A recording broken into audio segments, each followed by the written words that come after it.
Bienvenue dans le Face à Face, le podcast de France Asso Santé PACA. Droit en santé, intérêt des patients, démocratie, ici on porte la voix des usagers. Dans cet épisode, nous avons choisi de vous parler du droit au respect de la dignité et de l'intimité dans le soin, au travers d'une histoire humaine et vraie. Comme précise l'article 9 du Code civil, chacun a droit au respect de sa vie privée. La charte de la personne hospitalisée insiste même sur le fait que l'intimité du patient doit être préservée lors des soins, des toilettes, des consultations et des visites médicales. L'acte médical, le cadre de soins et la cadence d'exercice imposés aux soignants mettent parfois l'humain au second plan. Derrière ce corps à soigner, il y a une personne qu'on ne doit pas effacer. Offrir la possibilité au patient de cacher son corps dénudé, d'attendre son accord avant d'entrer dans la chambre ou d'exprimer son choix sur la présence d'étudiants sont autant de facteurs permettant une prise en charge plus respectueuse de l'intimité à un moment de grande vulnérabilité. Comme le cite Jean-Philippe Pierron, on s'interrogera pour savoir en quoi consiste notre dignité. La raison, la volonté, la liberté, la conscience, la sensibilité, dans un champ sanitaire où, sous l'épreuve de la maladie, toutes ces capacités semblent malmenées. Le grand malade vit l'expérience d'un dépouillement, d'une perte de sa dignité. Mais que perd-on exactement lorsqu'on perd sa dignité ? Un patient a vécu des soins qui l'ont marqué.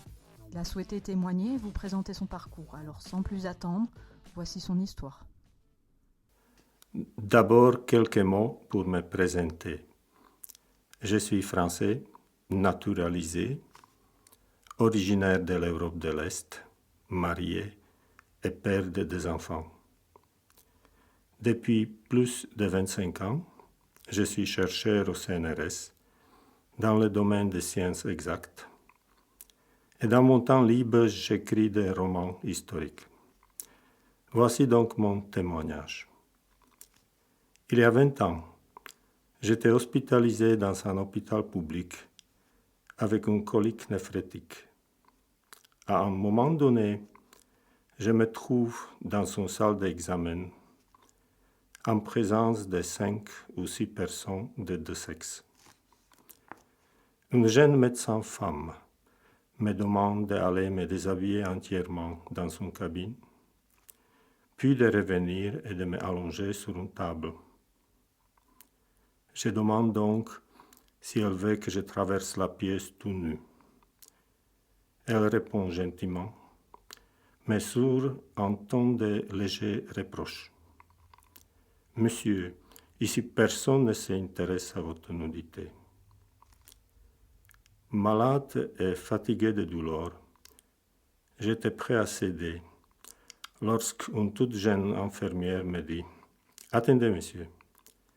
Puis elle a ouvert une armoire et elle m'a donné une chemise d'hôpital. Le lendemain, un infirmier homme est venu me voir dans ma chambre et il m'a donné un conseil d'obéir le personnel médical et surtout de ne pas le dresser contre moi, car ma priorité devait être mon état de santé et toutes les questions d'ordre éthique doivent rester secondaires.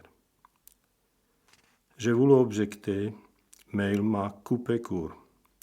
Certes, il y a des médecins pervers, disait-il. Je pourrais vous en raconter des histoires, mais ils ont le pouvoir. Mieux vaut donc éviter tout accrochage. Quelques jours plus tard, dans le cadre de la même hospitalisation, je me trouve dans une salle de réveil après avoir subi une intervention chirurgicale. Quand j'ouvre les yeux, je vois une cabine vitrée au milieu de la pièce et sur les vitres étaient collées quelques images dont certaines des caractères quasi pornographiques. Il y avait de la nudité explicite féminine et masculine, et même une photo de pénis en érection. Dans le coin de la pièce étaient assises 3 infirmières. Elles me souriaient de façon amusée. J'avais l'impression qu'elles suivaient mon regard. 2 ans plus tard, j'ai subi une fibroscopie urinaire dans un autre hôpital public, dans le cadre de suivi des polypes éventuels. Une infirmière m'accueille. Elle me donne une chemise d'hôpital. Elle indique une cabine où je dois me changer, puis elle dit « Quand vous êtes prêt, sortez de la cabine, traversez les couloirs et entrez dans la grande porte en face. » J'ai suivi les instructions et j'ai ouvert la grande porte sans me méfier de rien, car ni un feu rouge, ni une pancarte sur la porte n'indiquait que la salle d'examen était déjà occupée. Ainsi, je me suis retrouvé face à face avec une femme toute nue. La pauvre se trouvait seule dans la pièce, allongée sur une table d'examen en position gynécologique. Elle n'était pas endormie, pourtant personne n'a pris le soin de la couvrir par un drap. Qui plus est, la table d'examen était orientée vers la porte. Choqué, j'ai reculé immédiatement et je me suis retrouvé dans le couloir. Quand l'infirmière m'a trouvé là-bas, je lui ai expliqué que la salle d'examen était occupée. Elle l'a vérifié elle-même, puis, avec un sourire amusé, elle m'a conduit vers une autre salle, où j'ai dû me dénuder et m'allonger sur une table aussi orientée vers la porte. L'infirmière ne m'a pas couvert par un drap. Elle m'a juste dit que je dois attendre un médecin et elle a disparu. Ainsi, je dois attendre un bon quart d'heure. Pendant ce temps-là, une dizaine de personnes de deux sexes sont entrées dans et ressorties de la pièce. Elles n'avaient apparemment rien à faire avec mon examen. Elles m'ont traité comme un meuble, sans m'adresser ni parole ni même un regard d'excuse. Je constate aussi qu'aucune d'entre elles n'a reculé ayant trouvé un patient nu dans la salle. Je n'ai pas protesté contre un tel traitement, mais 2 ans plus tard, je ne suis plus allé faire une autre fibroscopie. Une quinzaine d'années plus tard, un médecin de travail m'a reproché mon manque de responsabilité. Elle m'a convaincu de reprendre le suivi fibroscopique. Cette fois-ci, j'ai pris un rendez-vous dans une clinique privée.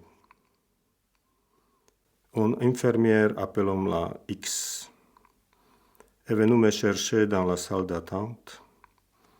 Elle m'a conduit dans une petite pièce et en partant, elle m'a demandé d'enlever tous mes vêtements en bas de la ceinture, puis de ressortir dans le couloir et d'entrer dans la première porte à gauche. J'ai obéi, mais j'ai jeté d'abord un coup d'œil dans le couloir pour m'assurer que personne ne s'y trouvait avant de la traverser. Quand je suis entré dans la salle d'examen, il y avait déjà pas mal de monde qui m'attendait.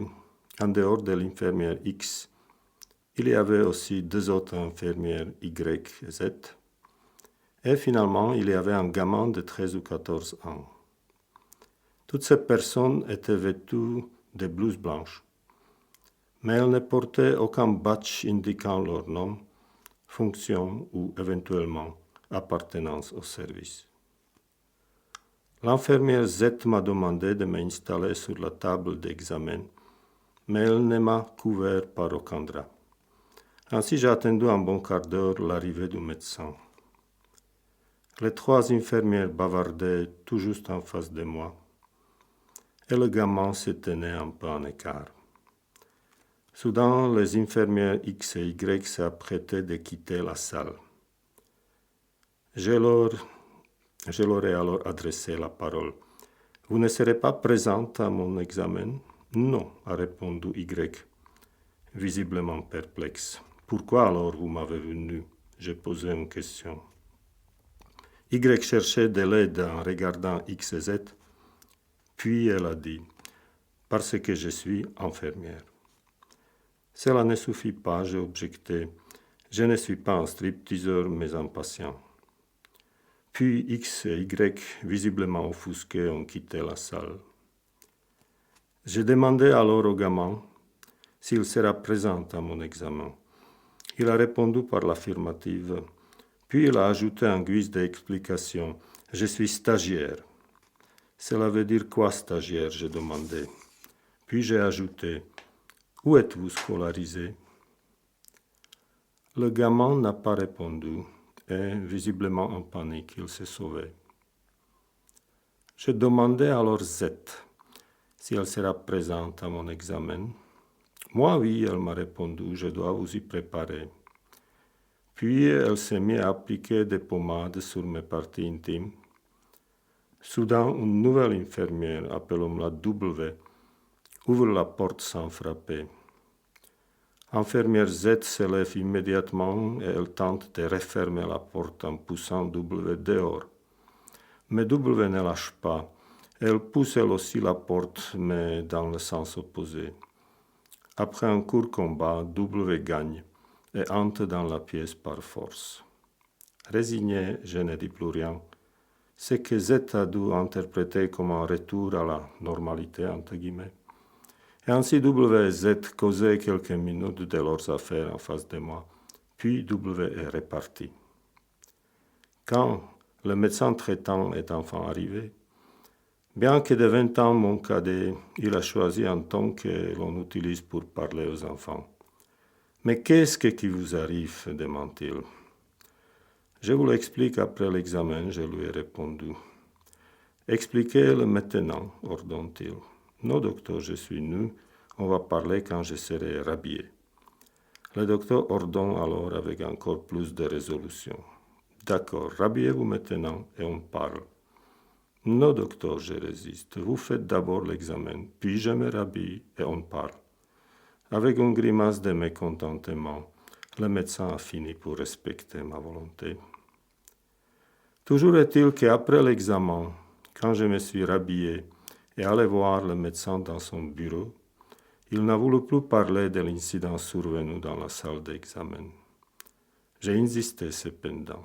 J'ai voulu connaître les identités des infirmières et du stagiaire, mais le médecin a refusé de me les dévoiler par un geste de la main.